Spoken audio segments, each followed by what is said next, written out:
You ever notice how some days you just sort of feel off? You wake up and for some reason or another, you just feel depressed or grumpy. And then that attitude starts to sort of bleed into everything in your day. And maybe you go to work and the whole time you're in your head and you can't concentrate and you just feel off. And the more you think about how bad you feel, the more you just tend to stay stuck in that space. So what's happening here? Well, essentially, the attitude that you carry around, it becomes your lens through which you see the world. And this lens shapes everything you think and do. So if you're feeling pessimistic and depressed, you don't feel like doing anything. Everything you think about seems hopeless, and the world just kind of has this whole gloomy shadow over it. Now, on the other hand, if your lens is positive and optimistic and hopeful, then your behavior reflects that. Your attitude reflects that. So the truth is, how you think has a huge impact on how you see the world. And ultimately, your thoughts create your reality. When you begin to understand that and you start to consciously choose your thoughts, this is when you start to gain serious control over your whole life. And the good news is that you can learn to develop your ability to control your thoughts. Now, in this video, I'm going to talk and look at a little bit more how our thinking affects our lives and what you can actually do to start using your thoughts to work for you rather than against you. And at the end of the video, I have a few exercises I will share with you to get you or get your thinking more under control so that you can start using it to your advantage more, as opposed to kind of being pushed around by it. So as I mentioned before, our thoughts create our reality. There's a quote, I don't know who said it, but I've heard it by tons of people. And it's, whatever you look for, you'll find. So what this means is, essentially, whatever your dominant attitude about life or yourself is, you will find evidence in the world to confirm that. So, for example, let's say you're a guy and you think all women are shallow, they're only after a man with money, and they're all gold diggers, right? If that's your worldview, then you will find evidence in the world to confirm that, because that's what you'll be looking for. So you'll find situations to go, oh, see, there it is, I knew it. I knew all women were gold diggers, right? Another example might be, let's say you don't have the belief that you are a capable businessman or woman. You don't believe you're capable of having a successful business. Well, you will find reasons in your day to prove to yourself that this is the case. You know, you'll find reasons to believe and confirm to yourself, oh yeah, see, there it is, I knew I'm not a successful business person because of this, because of that. So that's how whatever you look for, you'll find works. So your outlook on life essentially is comprised of your self-view, how you see yourself, and your view of the world, how you see the world. This outlook forms your paradigm of reality, how you think about life in a nutshell. And all your thoughts and feelings and behavior stem from this outlook. So essentially, how you think about yourself and the world determines how you will or will not interact with the world, what actions you'll take, what kind of experiences you'll have or won't have are all the result of your outlook on yourself and the world. So in my program, I talk a lot about this. I talk about identity and how our identity and our paradigms shape our actions and essentially the experience of life, how we experience life. So when you have a negative self-concept or worldview, your thoughts around yourself and the world become very problematic, because what you're looking for, you'll find. And this is not where you want to be, right? You want to be choosing your thoughts consciously. So at the beginning of the video, I gave the example of waking up and just sort of feeling off. And whenever we feel a certain way, our thoughts will reflect our feelings. That's because thinking and feeling are two sides of the same coin. They always reflect the other one. So if you feel grumpy and off, your thoughts are going to be grumpy. They're going to be, what's wrong with this? They're going to reflect the emotion. So since they're connected, if we consciously think about something positive, we can actually create a positive emotion inside of us. We can also start with feeling positive, and that will create positive thoughts. And you can experiment with this right now.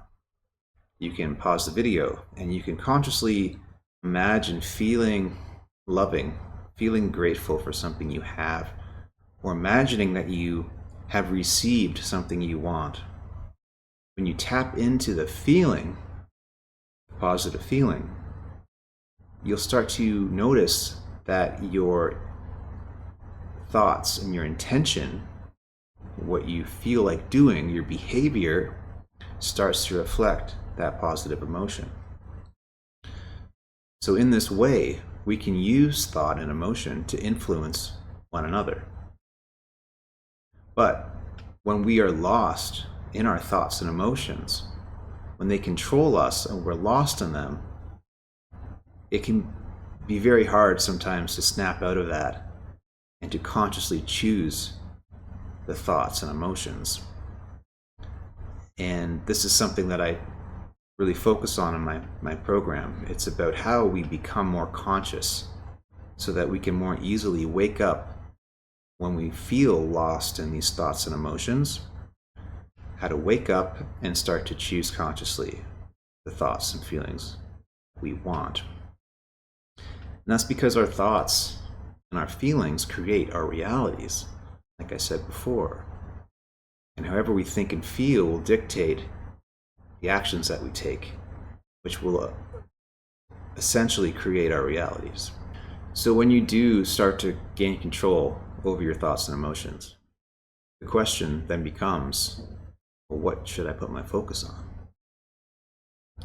Now, Albert Einstein, one of my favorite cats, said, "Imagination is more important than knowledge."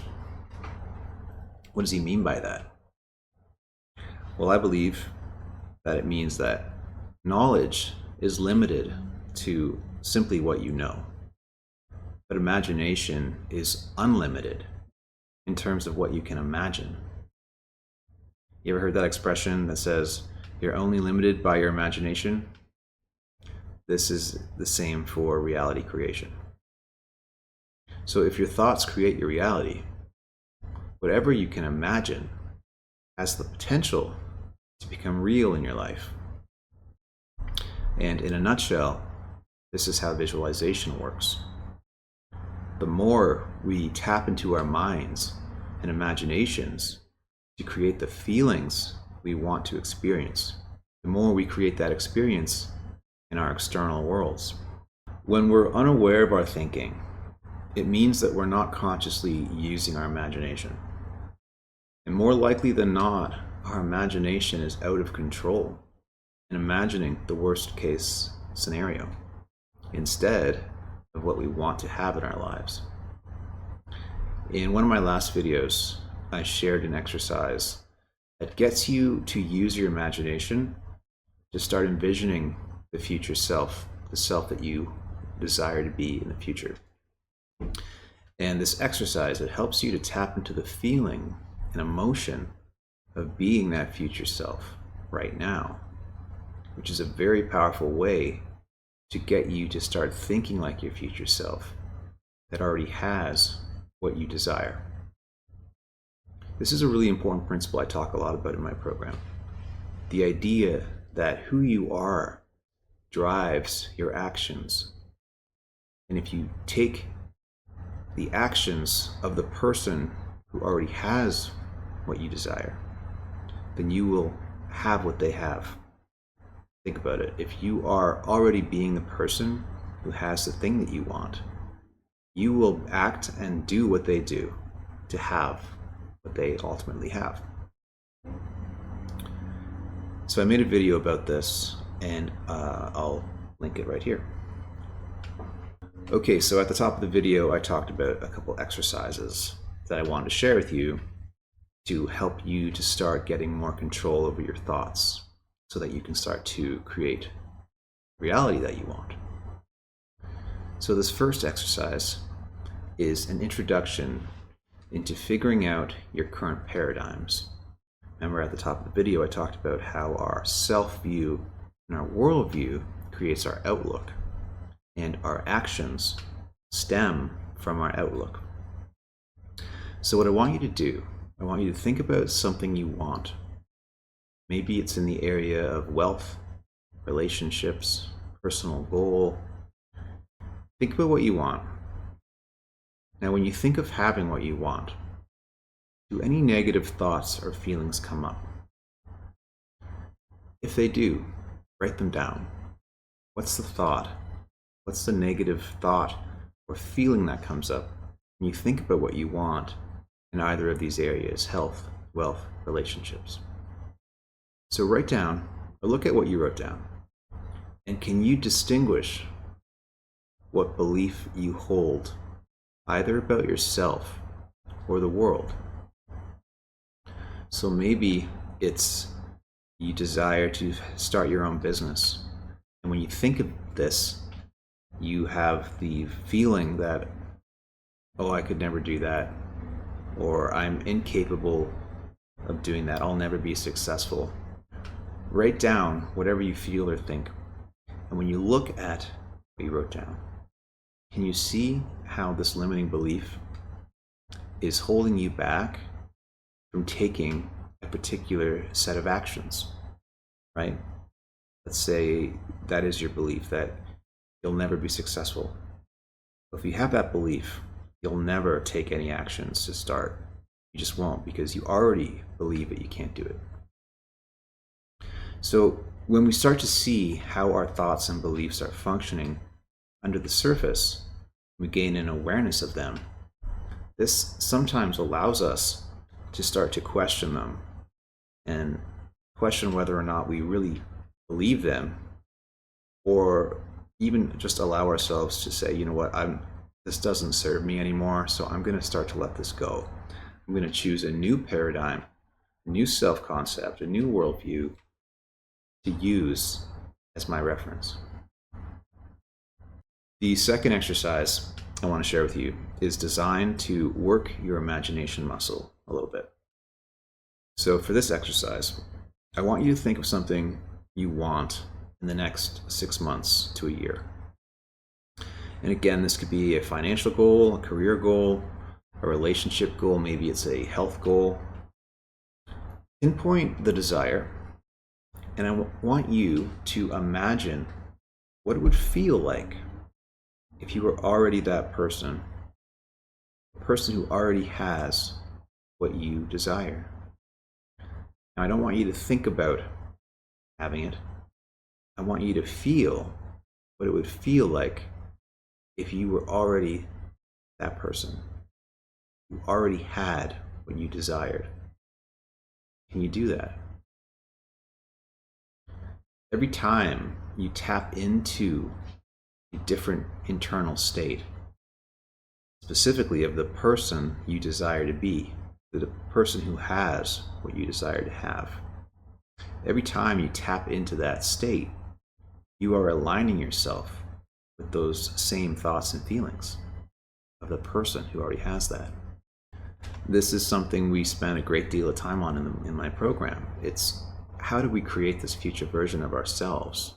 And then how do we tap into that future version of ourselves regularly so that we start to embody that character in real time, in the present moment, so that we begin to act like the future self now in order to have what the future self has.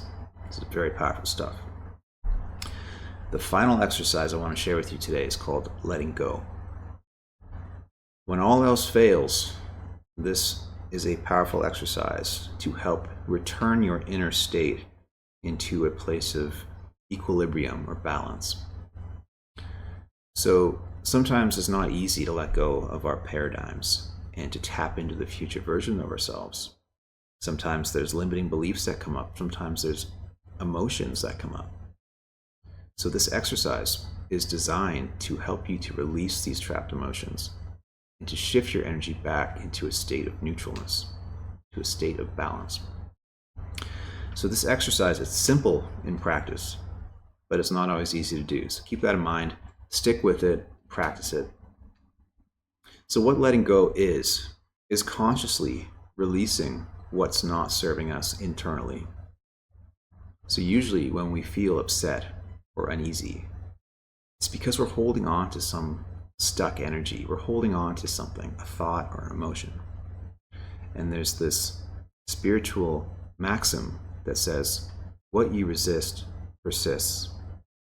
So whatever you're holding on to, the more you resist against it, the more you say no to it internally, the more it stays inside of us.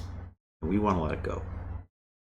So how to do this exercise is essentially feeling into the energy inside of you, locating the thought or the emotion, feeling it with your awareness, and then simply asking yourself, can I allow this energy to go?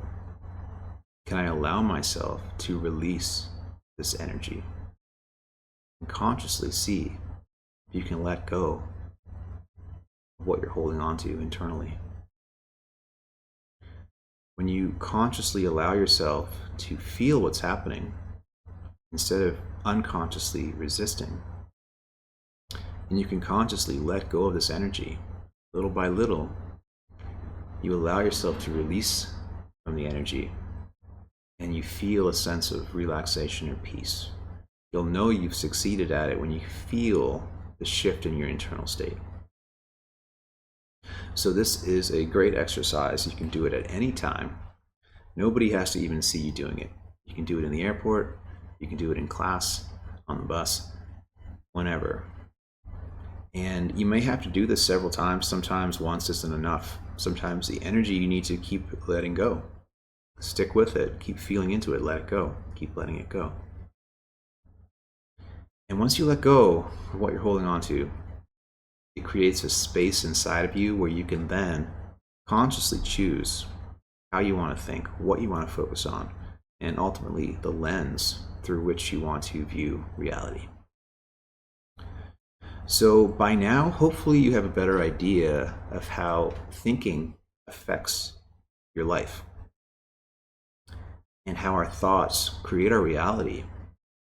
And when we're not in control of our thoughts, then our thoughts are controlling us. And learning to take control of our thoughts is the first step in shaping our realities to how we want them to be. Now, this is a practice.